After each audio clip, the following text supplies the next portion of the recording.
Hello guys, কেমন আছেন? আশা করি সবাই ভালো আছেন। বিশেষভাবে কোয়েল পাখি ফার্ম অ্যান্ড হ্যাচারি থেকে আপনাদের সবাইকে স্বাগত। আমাদের দ্বিতীয় ব্যাচের পাখিগুলা বের হয়ে গেছে। দ্বিতীয় ব্যাচের পাখিগুলো আজকে 4 দিন বয়স। দেখতে পাচ্ছেন পাখিগুলো একদম সুস্থ সবল। সবগুলো পাখি একদম সুস্থ সবল দেখতে পাচ্ছেন। এই পাখিগুলোর বয়স আজকে 4 দিন। তো এই পাখিগুলো বোর্ডিংয়ে আছে। আসলে বোর্ডিং এমন একটা সিস্টেম, এই বোর্ডিং যদি ভালো না হয় তাহলে এই পাখিগুলা বোর্ডিং থেকে আপনার ঠান্ডা লেগে থাকে, যার কারণে কিছুদিন গেলে পরে এই পাখিগুলা ঠান্ডা লেগা মানে অনেক পাখি মারা যায়।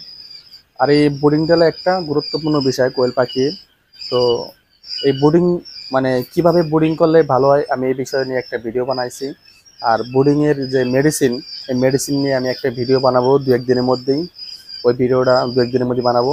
তো আশা করি আপনারা ওই অভিজ্ঞতা থেকে আপনারা ওখান থেকে আপনারা অনেক কিছু শিখতে পারবেন। বোর্ডিংয়ের বাচ্চারে মোটামুটি 2 ঘন্টার মধ্যে খাবার দিতে হয়, মানে 2 ঘন্টা পর পর খাবার দিতে হয়। বোর্ডিংয়ের বাচ্চারে খুব ঘন ঘন খাবার দিতে হয়, কারণ আর অল্প অল্প করে খাবার দিবেন। কারণ এই খাবারটা অল্প অল্প করে দিলে কি হবে, ওরা খাবে, শেষ হবে, আবার দিবেন। তাহলে এই খাবারটার একটা ঘ্রাণ আছে, ঘ্রাণটা নষ্ট হবে না। যদি আপনি 2 ঘন্টার মধ্যে খাবার দেন তাহলে খাবারটা ঘ্রাণ নষ্ট হয় না। যদি আপনি একবারে বেশি করে দিয়ে যান, আপনি 4-5 ঘন্টা পর আসেন, তাহলে এই খাবারটা ঘ্রাণ নষ্ট হয়ে যায়, এই বাচ্চারা তখন ঠিক মতো খাইতেছে না। এই কারণে অল্প অল্প করে খাবার দিবেন। তাহলে আপনি 1 ঘন্টা পর পর 2 ঘন্টা পর পর এসে খাবার দিবেন। বাহ, কি সুন্দর খাইতেছে। আর পাখিগুলা ডাক দিলে সুন্দর কাছে চলে আসে। এই দেখি দেখি, এই দেখি দেখি।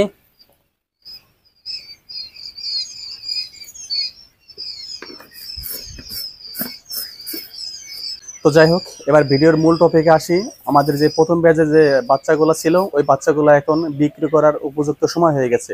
তো এই বিষয়ে কিছু কথা বলবো। চলুন বাচ্চাগুলো দেখি আমরা। দেখতে পাচ্ছেন বন্ধুরা, বাচ্চাগুলো একদম সুস্থ সবল। আসলে বাচ্চাগুলোকে দেখলেই মনটা ভালো লাগে আমার।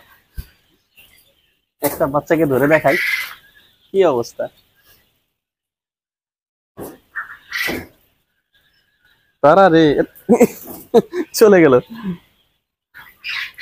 সবগুলো বাচ্চা একদম সুস্থ সবল দেখতে পাচ্ছেন, মানে ওদেরকে ধরে রাখা যায় না এরকম।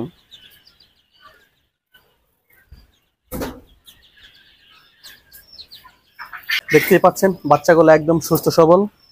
এই পাখিগুলো দেখছেন, পাখিগুলো দেখলে একদম শান্তি লাগে, কারণ সবগুলো পাখি একদম সুস্থ। আর আপনাদের যদি কারো বাচ্চা লাগে, একদম সম্পূর্ণ মহিলা পাখি, 100% মহিলা পাখি, আপনারা যদি বাচ্চা চিনেন, কোয়েল পাখি চিনেন, আপনারা চাইলে খামারে এসে নিজের হাতে বাচ্চা বাছাই করে নিতে পারবেন, সমস্যা নাই। আপনি একটা একটা করে মহিলা পাখি বাছাই করে নেবেন, তার জন্য আমার কোনো সমস্যা নাই। খামার আসবেন, দেখবেন। আর আমার ঠিকানা হচ্ছে মুন্সিগঞ্জ জেলা, লোহজন থানার পাশেই আমার খামার।